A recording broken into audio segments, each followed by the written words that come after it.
panel that you've brought together today. And yeah, without further ado, let's get it started. Well, hello everyone, and welcome to our final session of the quarter. And to be fair, this is the one that I have been most excited about, mostly because for once I won't be the one doing the talking.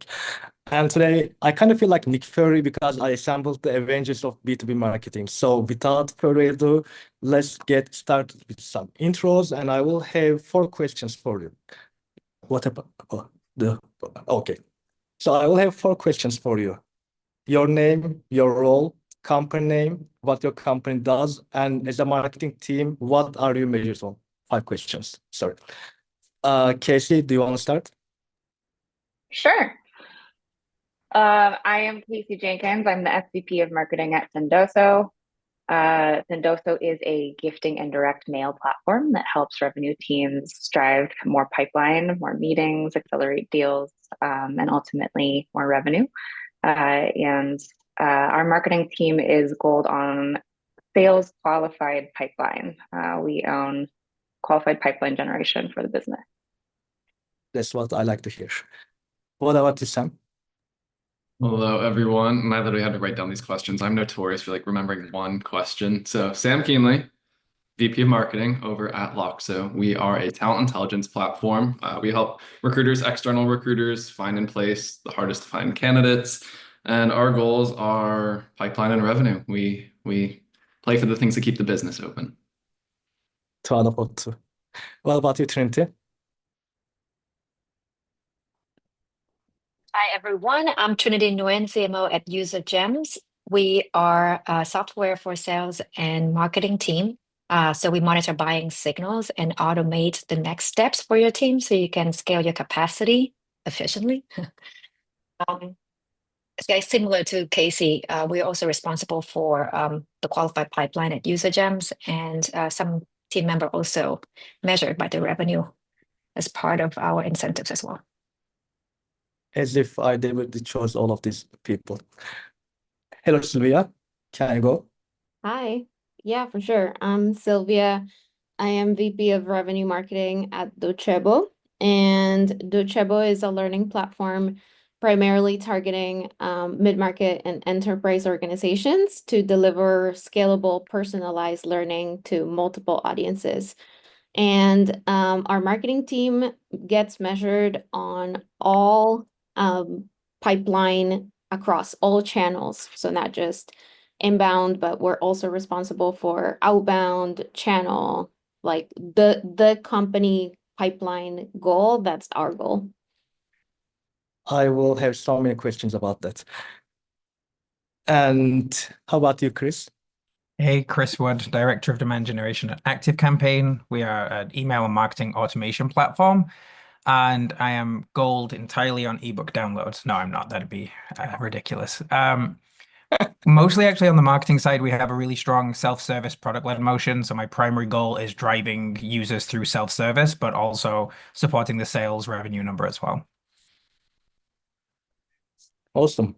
It feels like everyone is working in a company that is actually measured by pipeline. Wow. And considering that now we are approaching to the end of 2024, I think obviously the most obvious question would be the 2024 performance. Reflecting on your marketing activities this year, what are you most proud of? And Chris, do you want to start now? Yeah, so the big bet we made this year, it started off as a smaller bet, but ended up a pretty big bet, was in connected TV. So we run it through Mountain. It was initially just a test to try and get more awareness. We're a pretty horizontal platform. We have users, 150,000 companies across every kind of vertical. So we can go kind of broad with awareness marketing. We didn't know whether the targeting would be there. We didn't know whether the tracking and attribution piece would be there, but Mountain, we can tie out those impressions through to people who visited the site, got into a trial motion, signed up, became customer.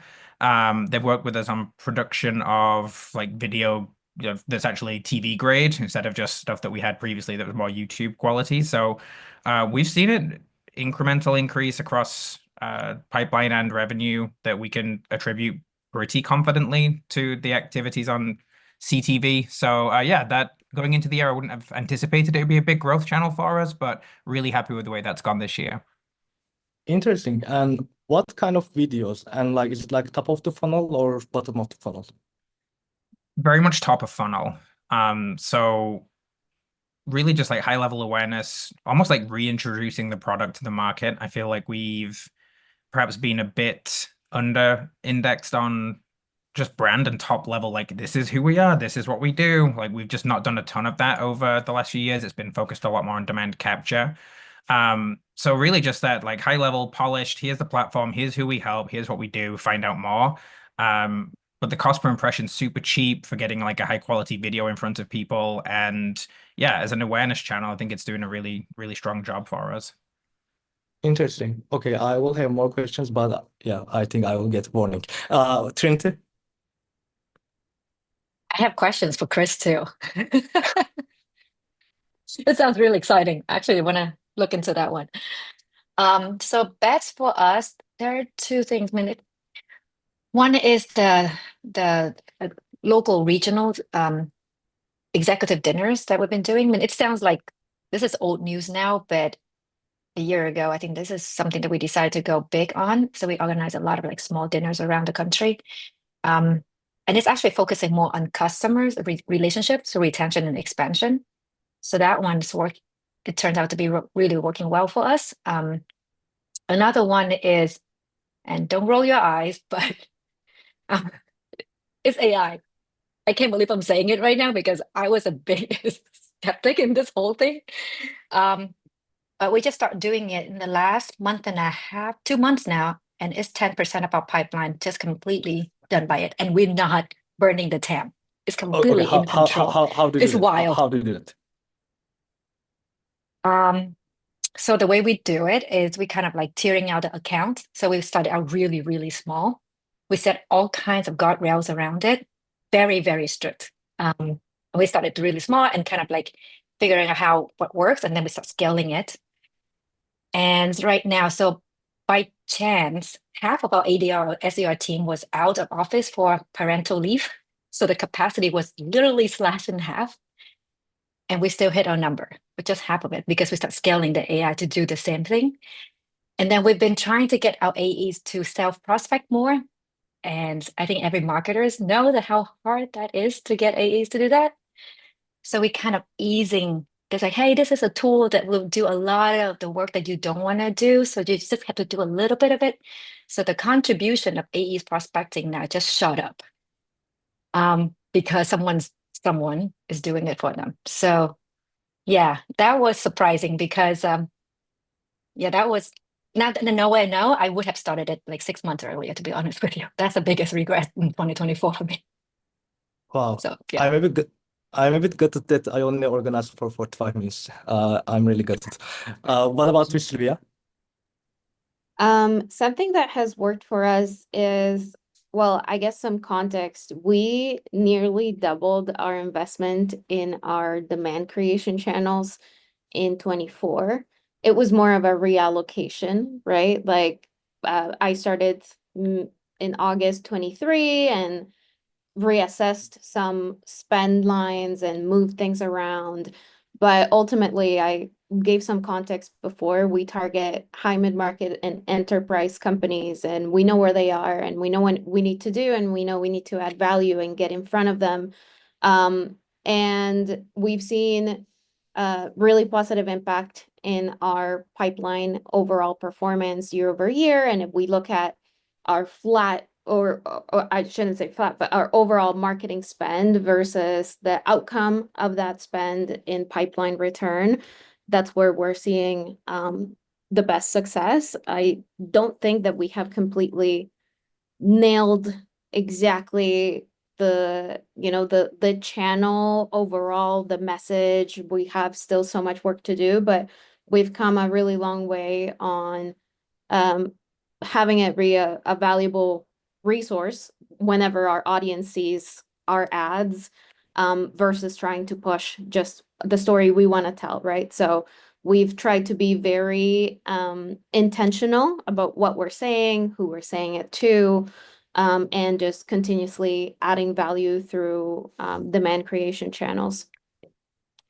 And how did you get the buy-in to reallocate that budget for demand creation? Well, I think that's a good question. It starts, in my opinion, with the balance of your short-term wins and your long-term wins. This is a long-term win. And as a leader, when you start at an organization, I think you got to start and prove yourself, do quick impact items, gain that buy-in. But it's important that you, I think, do intentional quick wins and proactively communicate the expected outcome of those wins, right? You can't just surprise pipeline increase, then why? I don't know. So instead, it's saying we're going to shift this from this segment or from this other channel, or based on this improvement in lead to opportunity conversion rate, we're going to see a drop in MQLs or leads or whatever you measure, and an increase in pipeline in these 2 months. Watch out, leadership team or whoever you report to, and then prove yourself once those quick wins begin coming in. And then you gain eventually, and I think pretty shortly, because organizations are smart, and you gain the buy-in to actually invest in the long term. So I think it's through proof that you can deliver, but also, of course, I think we have to remember that organizations ultimately care about the outcome that they're accountable for, which is revenue. So how we end up allocating it and spending it, I think it's ultimately up to us, but we have to be really mindful of connecting that to the bottom line that actually moves companies forward. This is amazing. Yeah. Wow. Okay. What about you, Sam? Because I'm trying to stay in the subject, so I have so many questions, but I'm trying to stay in the subject. Focus is a tough thing when you've got these types of nuggets being dropped right here. Say best activity we did that isn't repeating anything or something that we all know, I'd say, is doing a hyper focus on existing pipelines. So I'm big onto efficiencies. The last thing I'll ever do is say like we need to do more. But what we started to do was we took all of our active pipeline. Usually we all target like the buying committee, the decision maker, the influencers, everything else. And what I did once we had people at a certain stage in pipeline, I opened up targeting to not everyone in the company, it depends on their size, but like all of the leadership team, all of the finance team, all the operations and IT team. So that way, by the time the ask made it to any of them, they were familiar with our brand, what we did, and it helped with just making that a little bit easier to get that purchase through. So we saw win rates increase as a result of this. And I don't know, it's kind of fun, a little hacky in a way, but it's worked well. Actually, we talk about that in one of these sessions, open opportunity targeting and everything. And in your case, how did you measure the success of this approach? We ring fence just a set of accounts that we want to test this with first, looked at baseline win rates. What did we see on average before within that segment? Compared it to sample set, saw the increase. And we're just like, all right, let's just go do this globally now.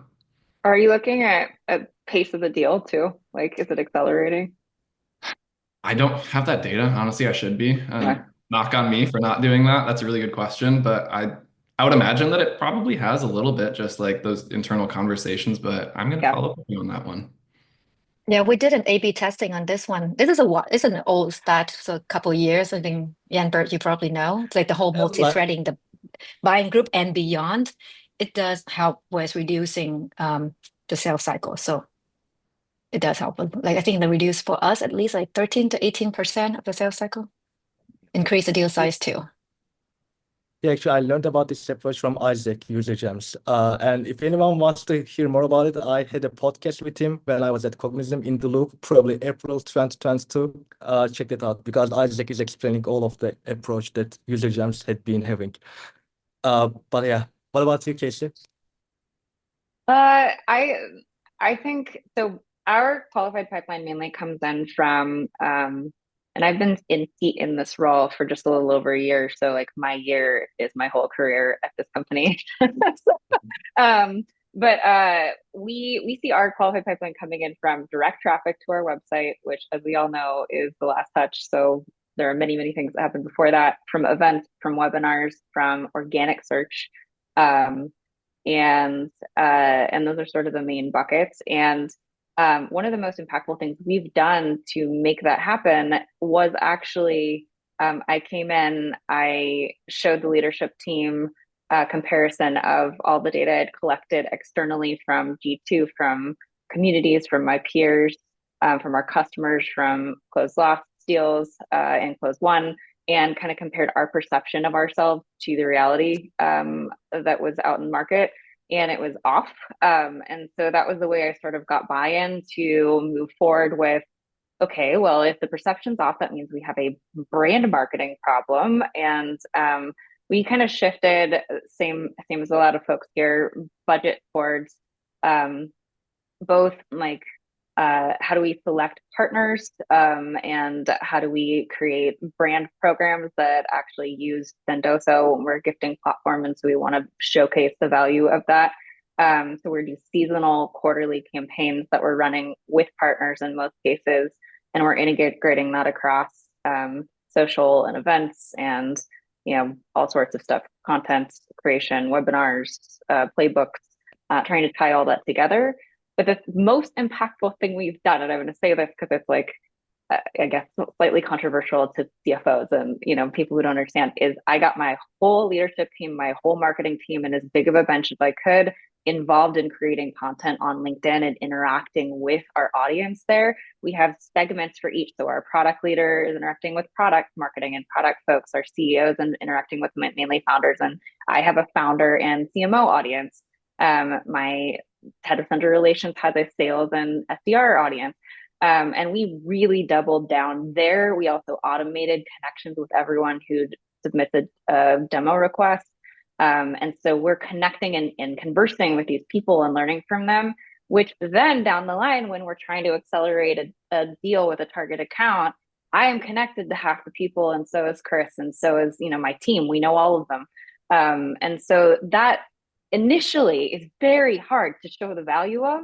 But down the line, if we're trying to promote a program or a webinar or our ELF campaign we just ran, LinkedIn has become this massive community for us where we can go and drive engagement and reach.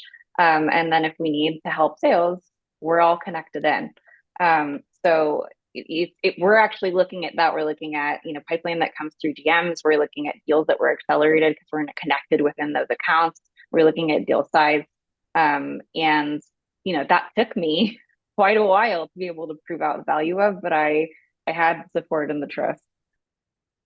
Well, yeah, I think the biggest question most of the companies ask me, and probably other people will ask, is that how did you convince everyone in the company to start posting? Like, for example, even at Cognizant, we were really big on social, but actually marketing team would write that content for the executive team. Like the executive team wouldn't write that content. And in most of the cases, executive team didn't even post it. Like Cognizant marketing team would post on behalf of them. Like, how did you get that buy-in, or like how did you convince them in your company?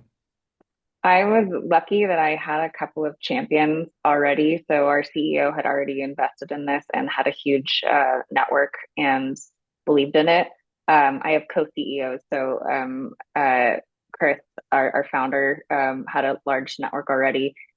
Katie Penner, our head of vendor relations, really invested in this over the last couple of years and had proof, like we were getting inbound pipeline through her already. And then Junior, one of our AEs, is also very good at this. And so we had champions that I actually built like a training program.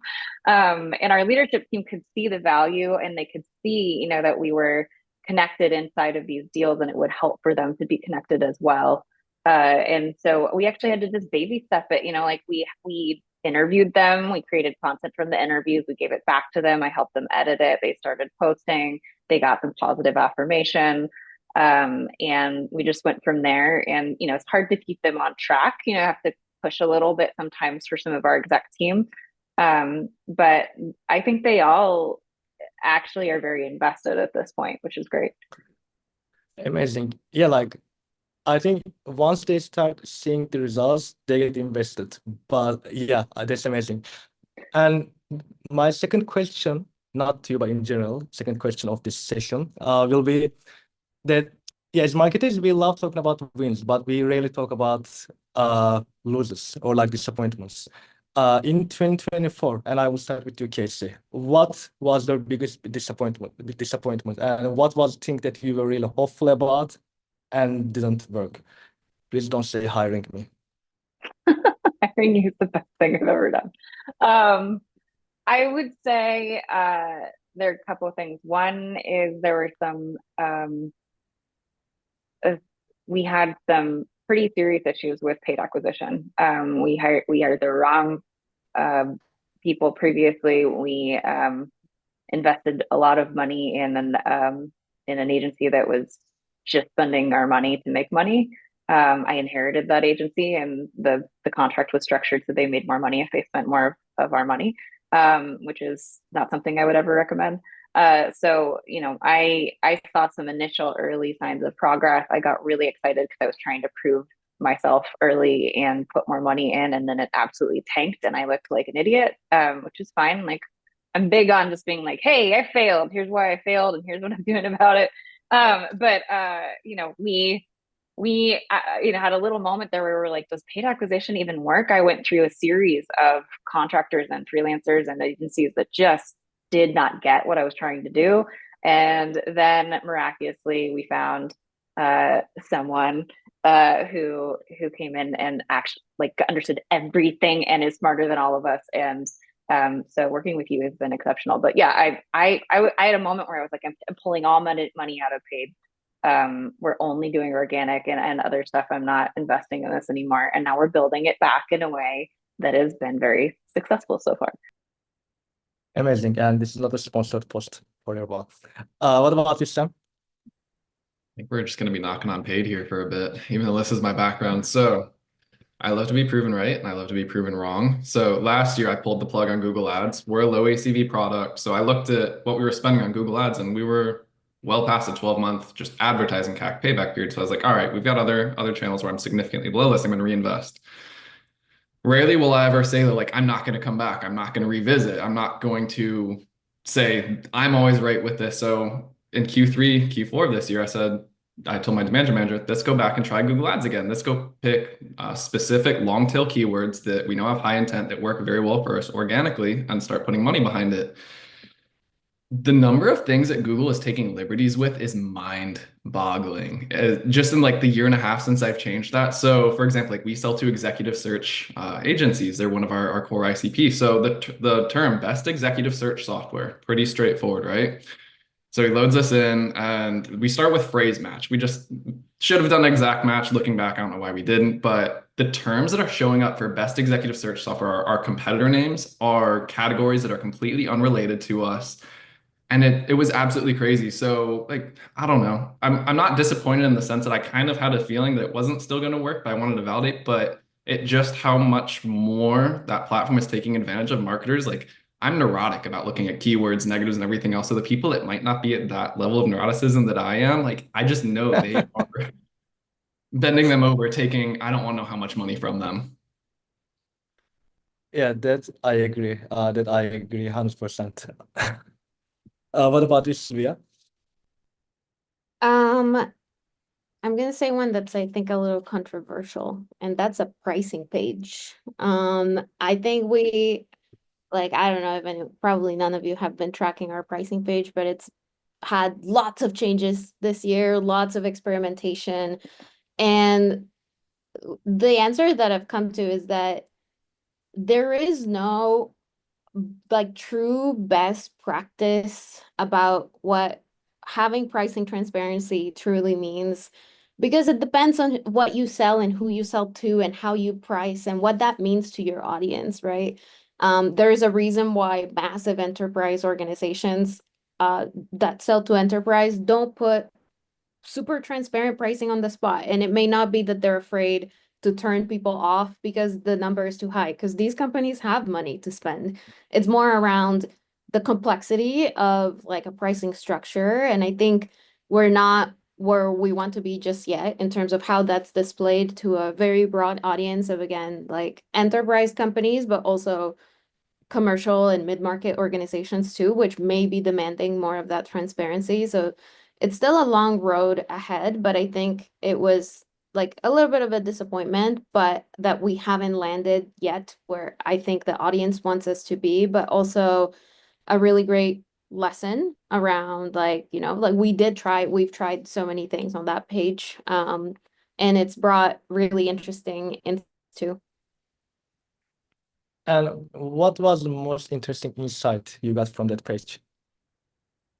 We tried, for example, flipping the order of enterprise to the first, to be the first like option that you see right between the three like tiers per se. We saw an incredible like lift in the engagement with that specific section of the website, not necessarily in the number of enterprise organizations that end up coming inbound, because pricing per se is not like I guess you can say a major path on their conversion to an inbound lead or a demo or contact sales. So while there was engagement and more clicks to that because it was the first option, there wasn't necessarily a correlation with, oh, we're getting more enterprise organizations in. I think that's also something to understand with, depends on, again, your audience. An enterprise company, I think, is less like there's more structure around their buying cycles and the contracts that they're in and their renewals and like how they go about purchasing. So it was interesting that, again, it's not so much about like drive the clicks and drive engagement, but what do people want to get out of this page based on who we sell to, right? What's the most useful for them? How do we really provide a conducive experience for them and not make it complicated? And, are they even at the stage where they want to look at our full pricing structure? I think there's, again, a lot to still learn about that page.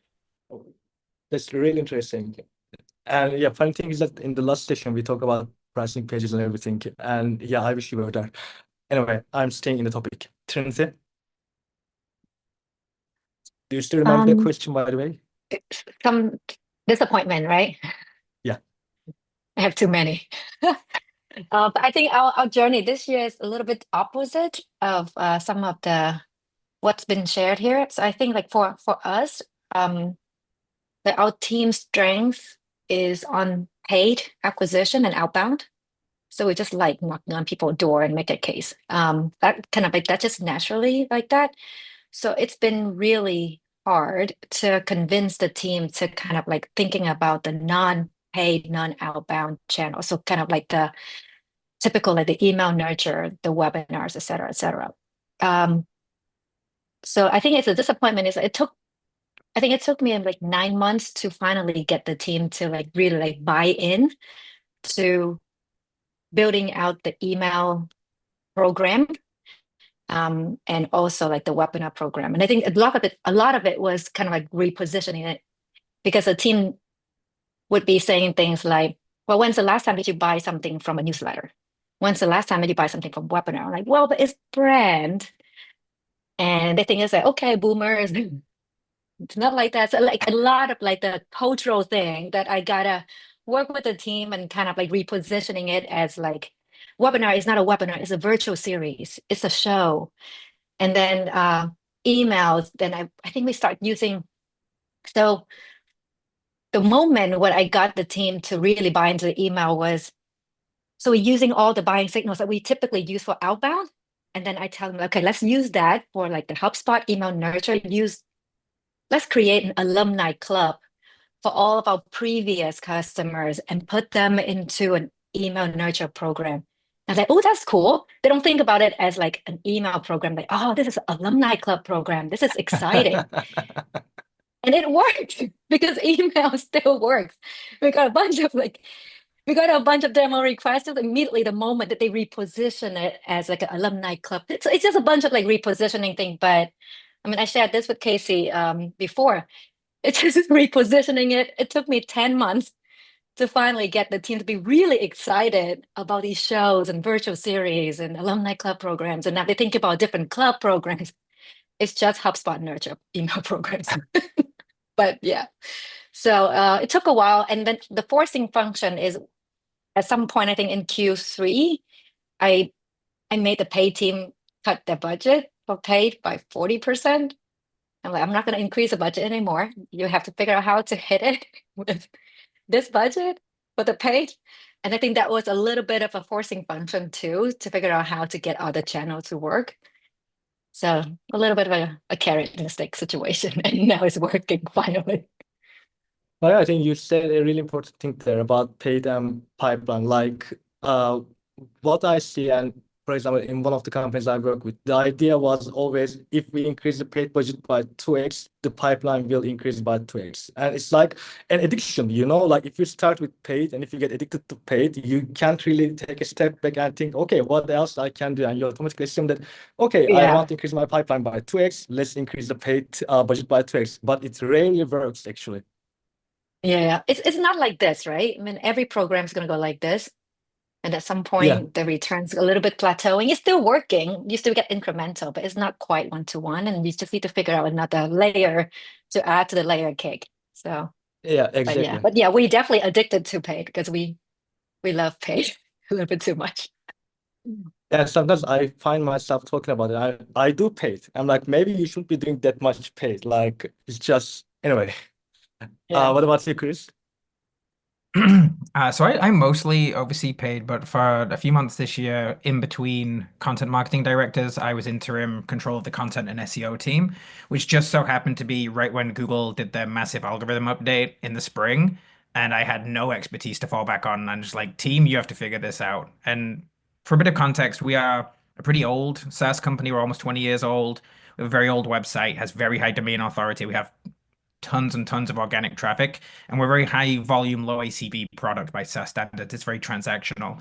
And so when we have something impacting our organic engine that has been like the bedrock of how this company generates new business for 15 years, that's a huge problem. And it's a huge problem that we couldn't immediately solve. It's like, what's happened to organic? It's like algorithm update only gets you so far when you're answering to the CEO. And it's like, okay, that was a month ago. What have we done since? And it's like it's really hard to figure that piece out. What Google decided to reprioritize in terms of user generated peer reviews. People want to see Reddit comments on software now, like they've done for B2C purchases for a long time. Like, okay, then how do we get on Reddit? That's a whole nother strategy that you have to explore. And so between that and then the AI overviews coming in and losing a lot of the agency that we had with our own organic listings and having little control over how your company shows up. If someone goes into Chat GPT and says, what's the best email marketing automation software for a SMB? You don't know if you're going to be in that consideration set. You don't know how it's going to position it. And so at the volume we're at, we can't just go out and invite 30 best fit people to a webinar and hope we get one or two into pipe. Like that's just not the volume we move at. And so replacing all of that volume we're getting from SEO by having to go out and re-engage our community, by doing more on social. I will say back to an earlier point, I've worked for companies that have had evangelical founder CEOs and some that have had non-evangelical CEOs that don't show up on LinkedIn. And the difference it makes, Casey, to your point of when your leadership is out there leading that conversation, it is hard to overstate the amplification that that has on everything that you do. And so, yeah, trying to find those new ways to engage with our buyer, and try and replace what was being the biggest source of traffic and revenue ultimately for the company. Like that's been our biggest challenge, I would say, this year. And were you able to replace? No, not in terms of volume. I think we're getting there in terms of quality. I think we're starting to learn that we did not need the absolute volume of traffic or even trial signups that we have sort of waterfalled in the, like everyone's done this with the MQLs. It's like, oh, you actually don't need that many people to download an ebook. You just need the people that are going to buy. It's like we're kind of finding that out, that ultimate volume did not necessarily correlate into how many customers we're acquiring. But there's still some shortfall to make up. It was just a really big piece of the pie, and it's going to take time to re-engage across different platforms to make that up. Yeah, I can imagine. I can imagine. And yeah, actually, I was going to ask like 10 different questions, but considering that we have 8 minutes, okay, I'm just going to go with the one that I'm curious about the most. So, okay, now that 2025 is coming, what is your biggest expectation from 2025, or like what is the thing that you are planning to do in 2025? And Chris, do you want to start? We were lucky enough to bring on a new CMO a month or two back who is extremely committed to a more full funnel, brand heavy demand generation approach. And so we're going to go big on just really saturation of touch points within a buyer. So like we're going to do loads more with out of home, for example. We haven't touched that channel for a long time, but that's exciting to be doing more of that stuff, more in-person events. Just really trying to, I think when I joined ActiveCampaign, somebody at the company told me we were the biggest company you've never heard of, and like that is that is not what you want to hear as a marketer. So we're trying to change that. We're trying to just get a much bigger share of mind, just be in the consideration set for our buyer much more frequently than we have been, and a lot of that is work on the brand story, the brand visualization. Thank you, Autumn. I appreciate that.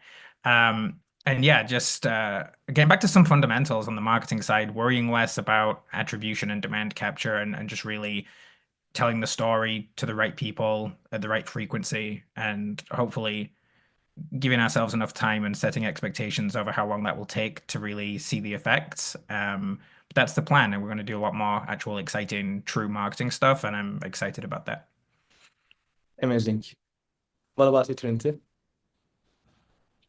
Same thing too. I really think next year is going to be a year of brand, a lot of brand investment. But already hearing rumbling from some communities as well, and how we're going to allocate the resources. I think the last 2 3 years, no, 2 years have been a lot on like demand capture. Now it's about brand, and especially with all of the AI and technology, all that stuff, I think the brand's direction is going to be a lot more human. You're already seeing that in the B2C world with some of the ads that are being released. Highly recommend the Volvo ad. And it's really start touching into like the core humanity, the emotions. I think that you're going to see that a lot more next year. And I'm hoping to see that in the B2B side. We definitely will try on our side as well. No, I haven't actually heard that yet. Thank you. I will check it out. Volvo, you said, right? It's awesome. Yeah. Okay. What about you, Sylvia? I think 2025 is going to be the year where we hopefully, because I think it's very exciting, see LLM discovery begin taking over a good chunk of pipeline. This to me for us, and again, mid-market to enterprise target ICP, we have seen people that come to Docebo from ChatGPT or Perplexity or Gemini 4x this year versus last. Qualified sales, hand raisers. That to me is insane. And I think in 25, we're going to continue to see that grow. And sure, it may only get to be 10% of lead volume or of pipeline, but I haven't really seen other channels grow at that speed that you can sort of measure. So to me, I think that's really exciting. So we are heavily investing time and brain effort into, okay, what does that mean for search overall, for our content efforts, for our focus, for how we want to show up, for our investments. So I think it's going to be an exciting year to see outcome and continued growth in those discovery channels. Okay. I'm going to hold myself. I have some questions about that. I'm going to hold myself. We Sam. need a part 2 of the Written Yeah, I know, follow-up. right? Yeah. I know.